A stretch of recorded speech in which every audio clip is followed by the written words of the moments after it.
Very good morning students. So popular practices discuss कर रहे थे हम लोग, जिसमें last and the most important popular practice है द गोत्र सिस्टम। सो बहुत कंफ्यूजन होता है लोगों को जनरली आज की डेट में भी कि व्हाट एग्जैक्टली इज गोत्र। तो हिंदू रिलीजन का एक बहुत एसेंशियल एलिमेंट है गोत्र। गोत्र का अगर हम लिटरली सेंस में मतलब देखें तो in Sanskrit it does mean a place where herd of cow resides. तो जहाँ गायों का झुंड रहता है उस जगह को हम गोत्र कहते हैं। बट ये तो बहुत अजीब बात है, बिकॉज हम एक दूसरे से कई बार पूछते हैं तुम्हारा गोत्र क्या है, राइट? तो क्या हम ये पूछना चाहते हैं कि तुम्हारी गायों का झुंड कहाँ रहता है? So that doesn't really make any sense. So let us look at the technical meaning of this word gotra. What exactly does it mean? So gotra का मतलब है a lineage, which is definitely hereditary. So continued from a father to son and later on to the next heir. So this lineage was important because when the Aryan civilization was getting developed, what was needed is a large amount of population to increase any civilization to settle down. So population can only be produced if somebody will take its responsibility. So the sages in the early times took this responsibility, and you can understand that it's like a task which was given to them, that it is their responsibility to increase the people in their civilization. तो अपनी teaching को transfer करने के लिए जो knowledge in Rigvedic sages के पास है, उस नॉलेज को ट्रांसमिट करने के लिए लोग तो होने चाहिए, डिसिपल्स तो होने चाहिए। तो दैट इज द रीजन कि सेजेस ने जो है ये रिस्पॉन्सिबिलिटी ली, and that is how they increase their population. And after that, so let us suppose like a sage produce 5 sons. So in 5 sons they again increase the further population, and that is how एक पूरी की पूरी branch develop होने लगी. Fine.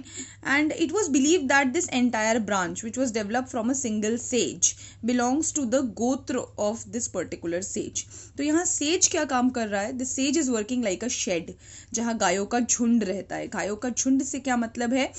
all the people who belongs to his lineage are the cows, right? They are the herd of cows. and ये says यहाँ पे एक लाइक अ प्राइम प्रोटेक्टर की तरह काम कर रहा है, क्योंकि इसकी टीचिंग ही इन सारे लोगों में ट्रांसमिट की जा रही है. Fine. So some important sages, some famous sages, Vashisht, Shandilya, Kashyap, there are so many, right?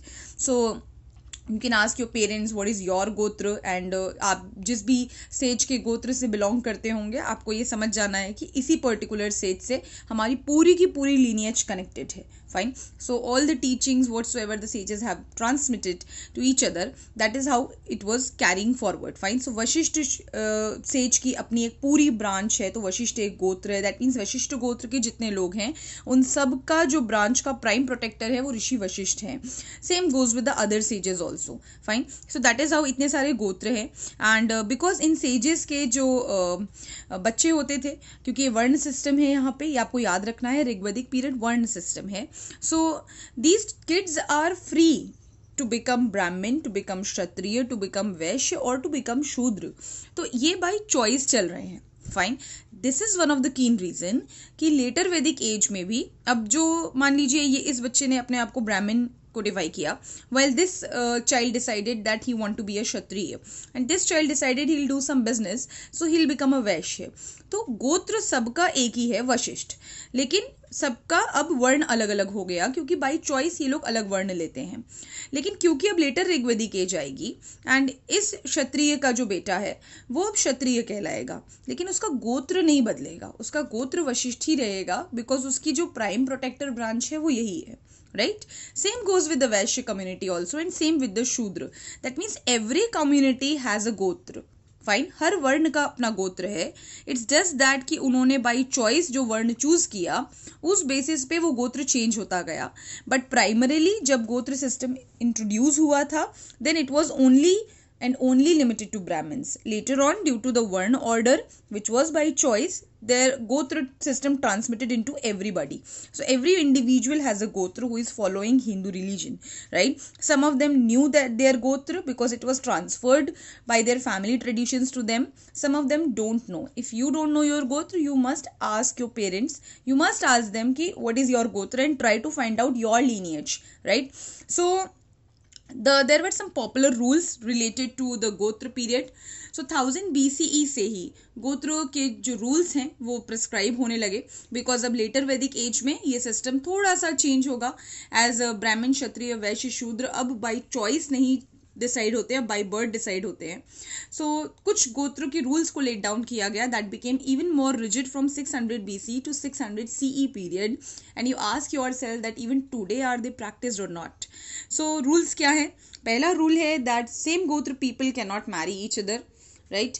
So you can ask your parents that when it comes to the question of marriage, do they ask the gotra of each other that are they coming to the same gotra or not?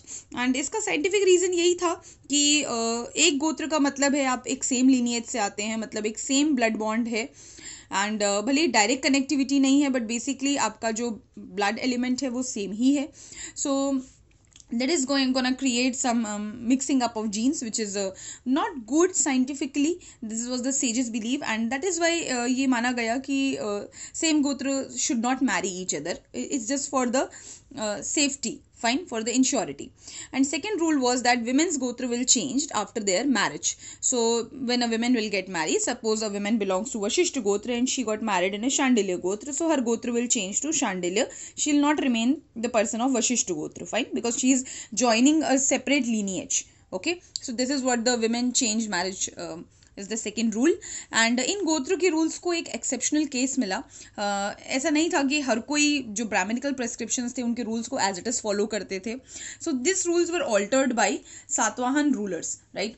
Satavahana rulers में ruler का नाम है Gautamiputra Satakarni. You have read this in the second chapter. तो Gautamiputra Satakarni ने क्या किया? अपने mother का गोत्र अडॉप्ट किया. अब आइडियली ये लीनियज देखिए, वशिष्ठ, शांडिल्य एंड कश्यप, ये सब क्या है? ये सब एक मेल फिगर्स हैं.